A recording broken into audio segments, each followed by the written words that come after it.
각가정에서 하나님의 말씀으로 하나 되는 백동교회 성도님들을 환영합니다. 오늘 함께 나누실 말씀은 갈라디아서 1장입니다. 1장 1절부터 5절까지의 말씀을 먼저 읽어드립니다.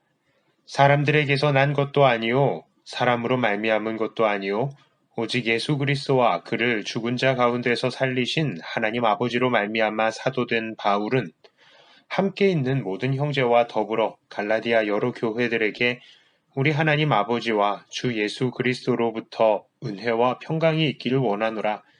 그리스도께서 하나님 곧 우리 아버지의 뜻을 따라 이 악한 세대에서 우리를 건지시려고 우리 죄를 대속하기 위하여 자기 몸을 주셨으니 영광이 그에게 세세토록 있을지어다. 아멘. 함께 읽으신 부분은 갈라디아서의 시작인 편지의 인사말 부분입니다. 당시에 편지에서 인사말은 보통 보내는 사람이 누구인가, 그리고 받는 사람이 누구인가, 그 이름들이 나오고 간단한 인사말들을 기록합니다. 그런데 여기서 보내는 사람은 누구입니까? 바로 바울과 함께 있는 사람들입니다. 그런데 바울은 자기를 무엇이라고 소개합니까? 바로 사람이 아닌 예수님과 그를 죽은 자 가운데서 살리신 하나님으로 인해 사도가 된 자라고 소개를 합니다. 자, 그렇다면 수신자는 누구입니까? 바로 갈라디아의 여러 교회들입니다. 바울이 이들을 교회들이라고 말했던 이유는 바로 이들은 몇몇의 집에서 가정들 단위로 모이는 가정교회의 형태를 띠었기 때문입니다. 그런데 여기서 우리는 어떤 수식어가 하나도 붙어 있지 않은 것을 발견합니다. 이것은 보통 다른 바울 서신과는 큰 차이를 보여줍니다. 보통은요, 이 바울이 그 대상들을 이야기할 때에 하나님을 택함을 받은 자라든지, 하나님의 사랑을 받는 이라든지 하는 어떤 꾸며주는 말들을 붙이고 있습니다. 그런데 여기에서는 그냥 아주 무미건조하고 사무적인 말투로 갈라디아의 여러 교회들이라고 말하고 있는 것입니다. 자, 그렇습니다. 지금 바울은 이들에게 마음이 불편해 있는 상태입니다. 물론 그 뒤로 바울은 갈라디아의 교회들에게 하나님 아버지와 그리스도로부터 평화, 은혜와 평강이 있기를 기원하고는 있습니다만, 그리고 예수님이 누구신지 다시 한번 설명하고 예수님에게 영광이 세세토록 있기를 바라는 말을 기록하고 있습니다만, 그것은 보통 거의 통상적인 바울의 인사법인 것이지 특별한 것이 아닙니다. 그런데 여기서 우리가 볼 수 있는 것은 바울이 지금 이들 갈라디아 교회에게 화가 나 있는 상태라는 것입니다. 자, 6절부터 9절까지의 말씀을 읽습니다. 그리스도의 은혜로 너희를 부르신 이를 이같이 속히 떠나 다른 복음을 따르는 것을 내가 이상하게 여기노라. 다른 복음은 없나니 다만 어떤 사람들이 너희를 교란하여 그리스도의 복음을 변하게 하려 함이라. 그러나 우리나 혹은 하늘로부터 온 천사라도 우리가 너희에게 전한 복음 외에 다른 복음을 전하면 저주를 받을지어다. 우리가 전에 말하였거니와 내가 지금 다시 말하노니 만일 누구든지 너희가 받은 것 외에 다른 복음을 전하면 저주를 받을지어다. 자, 우리는 여기에서도 바울의 마음이 지금 불편해하고 있다는 것을 확인해 볼 수 있습니다. 이 바울의 편지는 보통 처음에는 인사말을 쓰고요. 두 번째 부분에서는 그 편지의 수신자들에 대한 칭찬이나 이 감사에 대한 내용들이 나옵니다. 그런데 오늘 이 부분에서는 그런 칭찬이나 감사의 내용이 나오지 않고 도리어 다짜고짜 책망의 말씀이 나오고 있습니다. 그만큼 지금 바울은 이들 갈라디아 교회에 대해서 책망하고 싶은 마음이 급한 것입니다. 그리고 그만큼 지금 그들의 범죄가 중대하다는 것을 의미하고 있는 것입니다. 이들의 문제는 무엇입니까? 이 6절을 보니까 그들은 바로 그들을 부르신 하나님을 떠나서 다른 복음을 따른다라고 하고 있습니다. 여기서 부르신다는 단어와 떠난다는 단어가 참 대조가 되고 있는데요. 여기서 부른다라는 것은 단순한 이름 부름이 아닙니다. 이 성경 전체를 통해서 살펴볼 때에 하나님의 부르심은 항상 하나님의 자녀요, 또 백성으로서 거룩한 삶을 살게 하시기 위한 부르심이고, 또 하나님의 종이며 손과 발로서 순종의 삶을 살게 하시기 위한 부르심이라는 것을 우리는 성경 전체를 통해서 알 수 있습니다. 그런데 지금 여기 갈라디아 교회 사람들은 이런 하나님의 부르심에서 떠난다. 하나님의 거룩한 백성으로서 하나님의 그 손과 발로서 이 순종의 삶에서 떠난다라고 말을 하고 있는 것입니다. 자, 그것도 이같이 속히 떠나라고 말을 하고 있는 것을 보아서 이들은 그들의 부르심에 대해서 아주 적극적이며 신속하게 반대하는 자세를 취하고 있다는 것을 알 수 있습니다. 그들이 그들을 부르신 하나님을 떠나서 향하고 있는 곳은 어디입니까? 바로 다른 복음이었습니다. 갈라디아 교회에는 다른 복음이 퍼지고 있었습니다. 이 다른 복음이라 하는 것은 분명 얼핏 보면 복음과는 비슷하지만 다른 것을 말하고 있는 것이죠. 이것이 얼마나 교묘한지 7절을 보니까 교회를 교란시키고 더 나아가서 진짜 복음마저 변하게 만드는 것을 우리가 볼 수 있습니다. 또한 더 나아가서 8절과 9절에서는 이런 다른 복음이 바울이나 하늘의 천사와 같은 존재들의 입에서도 나온다면 그것은 저주를 받을 것이다. 자, 구약적으로 말하면 여리고성이 하나님께 그렇게 진멸당한 것처럼 완전히 진멸을 당할 것이다 라고 말을 합니다. 이것은 이 다른 복음이라는 이 심각한 죄악이 얼마나 교묘한지 어느 누구의 입에서도 나올 수 있는 가능성이 있다는 것을 시사하고 있습니다. 자, 그러면 일단 진짜 복음은 무엇입니까? 9절에서 말했듯이 이전에 바울이 처음 갈라디아 교회에게 전한 복음입니다. 자, 그렇다면 처음 바울이 갈라디아 교회에 전한 복음이란 정말 믿을 만한 것일까요? 10절부터 12절까지의 말씀을 보겠습니다. 이제 내가 사람들에게 좋게 하랴, 하나님께 좋게 하랴, 사람들에게 기쁨을 구하랴, 내가 지금까지 사람들의 기쁨을 구하였다면 그리스도의 종이 아니니라. 형제들아, 내가 너희에게 알게 하노니 내가 전한 복음은 사람의 뜻을 따라 된 것이 아니니라. 이는 내가 사람에게서 받은 것도 아니요 배운 것도 아니요 오직 예수 그리스도의 계시로 말미암은 것이라. 자, 바울은 자기가 전한 복음은 사람의 뜻을 따라 된 것이 아니라 바로 예수 그리스도의 계시로 된 것이다 라고 말합니다. 바울이 전한 복음은 진정한 하나님의 뜻이고 진정으로 하나님을 기쁘시게 하는 것이다 라는 말입니다. 자, 그러므로 그가 전한 복음은 정말로 믿을 만한 복음인 것입니다. 그러나 다른 복음은 정반대의 성격을 가지고 있습니다. 그것은 진정한 복음과는 달리 사람의 뜻에 따라 만들어진 것입니다. 그리고 10절의 내용을 본다면 그 다른 복음은 사람을 즐겁게 하려 하고 있다라고 말을 합니다. 자, 여기서 우리는 거짓 복음의 특징을 볼 수 있습니다. 그것은 바로 사람들의 기쁨이 된다는 것입니다. 바울은 이렇게 자기가 전한 복음은 예수님께로부터 나온 하나님을 기쁘시게 하는 것이다 라고 강조합니다. 그렇다면 여기서 다시 의심이 갈 만합니다. 정말 바울은 하나님의 종이 맞을까? 정말 바울이 전하는 것은 예수님께로부터 온 것이 맞을까? 하는 것이죠. 이제 바울은 자기 자신을 변호합니다. 바로 13절부터 24절까지의 말씀입니다. 내가 이전에 유대교회에 있을 때에 행한 일을 너희가 들었거니와 하나님의 교회를 심히 박해하여 멸하고 내가 내 동족 중 여러 연갑자보다 유대교를 지나치게 믿어 내 조상의 전통에 대하여 더욱 열심히 있었으나 그러나 내 어머니의 태로부터 나를 택정하시고 그의 은혜로 나를 부르시니가 그의 아들을 이방에 전하기 위하여 그를 내 속에 나타내시기를 기뻐하셨을 때에 내가 곧 혈육과 의논하지 아니하고 또 나보다 먼저 사도된 자들을 만나려고 예루살렘으로 가지 아니하고 아라비아로 갔다가 다시 다메섹으로 돌아갔노라. 그 후 3년 만에 내가 게바를 방문하려고 예루살렘에 올라가서 그와 함께 15일을 머무는 동안 주의 형제 야고보 외에 다른 사도들을 보지 못하였노라. 보라, 내가 너희에게 쓰는 것은 하나님 앞에서 거짓말이 아니로다.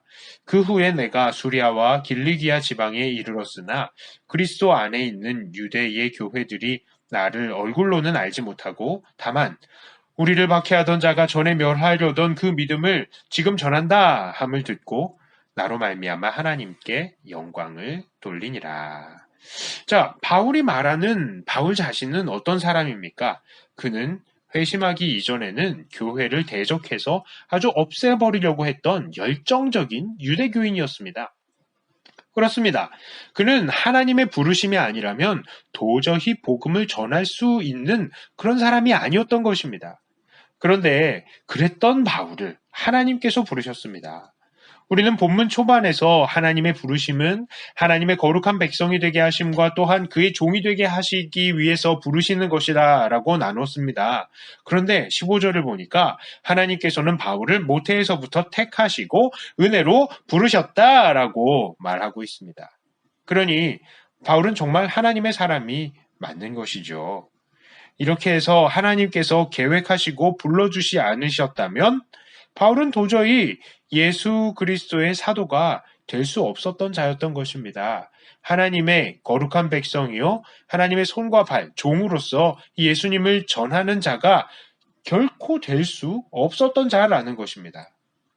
그리고 바울은 계속 자기 변호를 이어갑니다. 바울은 16절과 17절을 보니까 자기가 부르심을 받은 그때에 자기의 혈육들과는 의논도 하지 않고 또 그 이전에 먼저 사도가 된 자들을 만나러 예루살렘으로 가지도 않고 바로 아라비아와 다메섹으로 갔다라고 합니다. 그러니 바울이 사도가 되는 것과 또한 그가 전하는 복음에는 어떠한 인간적인 영향이 없었다라는 것이죠. 구약의 전통에 기반한 유대교인들이나 아니면 예수님으로 인해서 먼저 사도가 된 그 사도들의 어떠한 영향력도 없다라는 것입니다.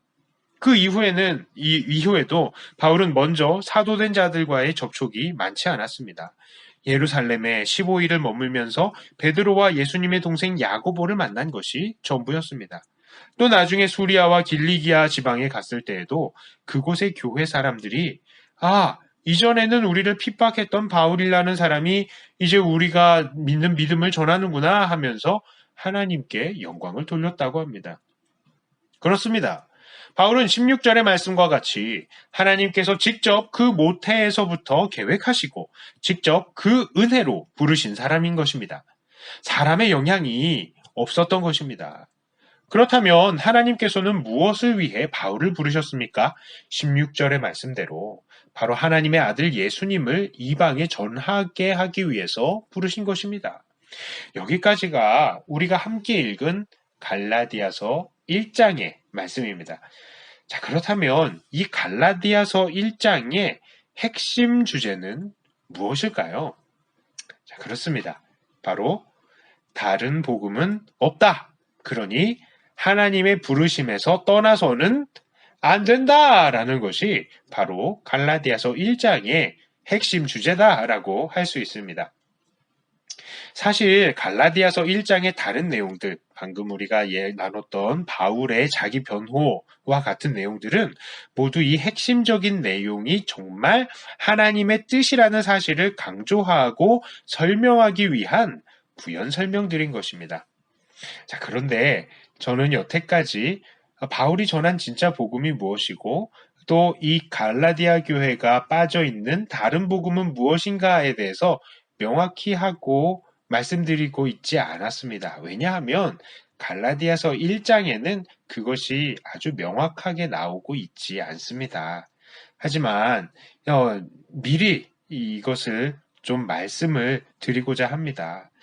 이렇게 바울이 경계하는 다른 복음이라는 것은 무엇일까요?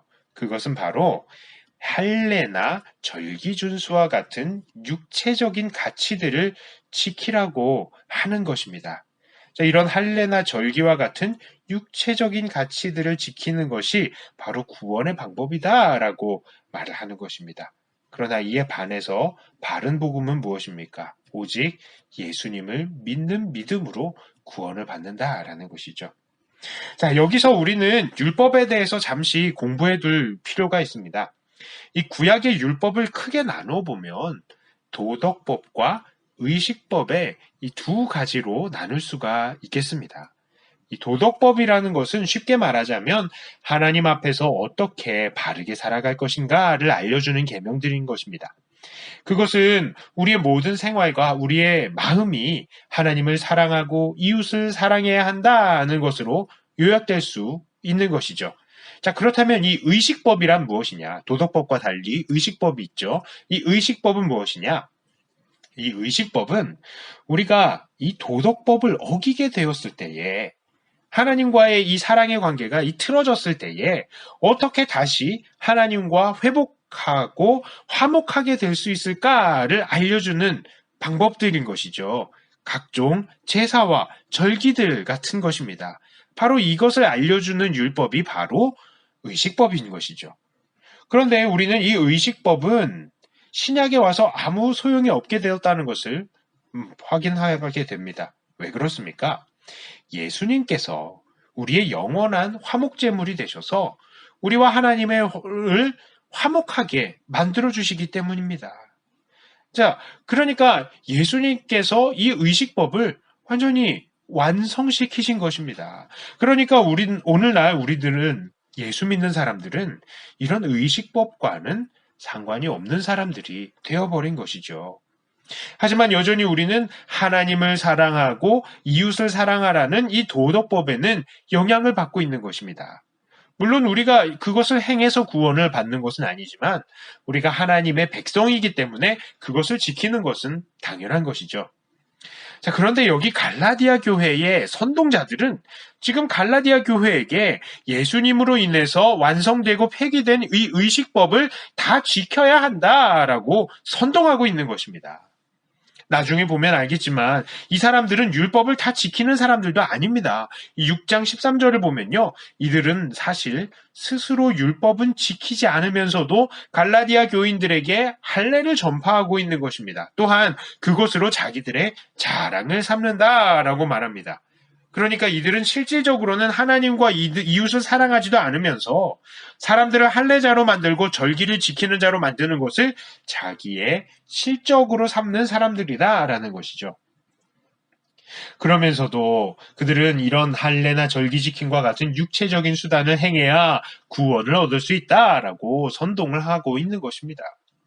사도 바울은 이들 선동하는 사람들이 하나님의 은혜가 아닌 다른 수단들, 정말 생명을 줄 수 없는 의식들을 구원의 방편이라고 하는 그 주장을 바로 다른 복음이다라고 말하는 것입니다. 특별히 우리는 오늘 본문을 통해서 이들 갈라디아 교회가 이런 다른 복음을 따르는 것에 재빨랐다라는 것을 깊이 생각해야 할 것입니다. 여전히 우리들 믿는 사람들에게 뿌리 깊이 남아있는 정서가 있습니다. 그것은 바로 공로주의입니다.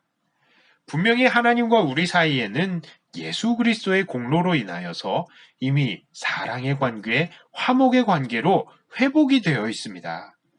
그러나 이상하게도 여전히 우리 교회들에는 하나님과 화목하게 하기 위한 플러스 알파 무언가가 있다라고 암묵적으로 사람들이 생각하고 있는 것입니다.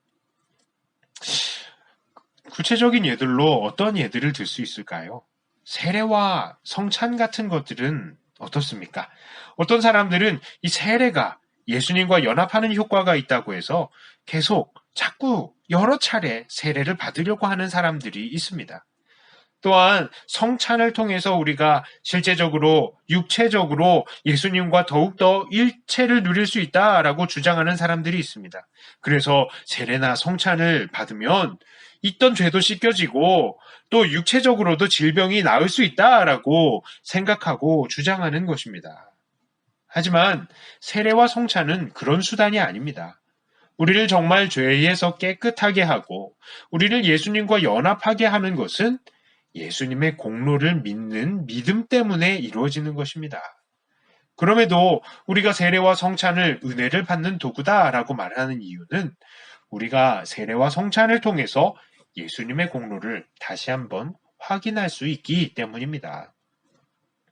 자, 그러면 우리가 하나님께 드리는 기도는 어떨까요? 어떤 사람들은 우리가 하나님께 엎드려서 기도하는 시간이 길고 또 우리가 자주 많이 금식해야 하나님께서 우리를 더 사랑해 주시고 우리 기도에 응답하신다라고 주장을 합니다. 그러나 이런 기도의 시간의 길이나 혹은 횟수, 그리고 우리가 금식하는 횟수나 기간이 우리를 더욱 예수님과 가까이 가게 하는 것은 아닙니다. 중요한 것은 예수님을 의지하여서 우리가 얼마나 하나님 앞에 나아가느냐의 문제인 것이지, 이 길이, 이 시간, 횟수 아무 소용이 없는 것입니다.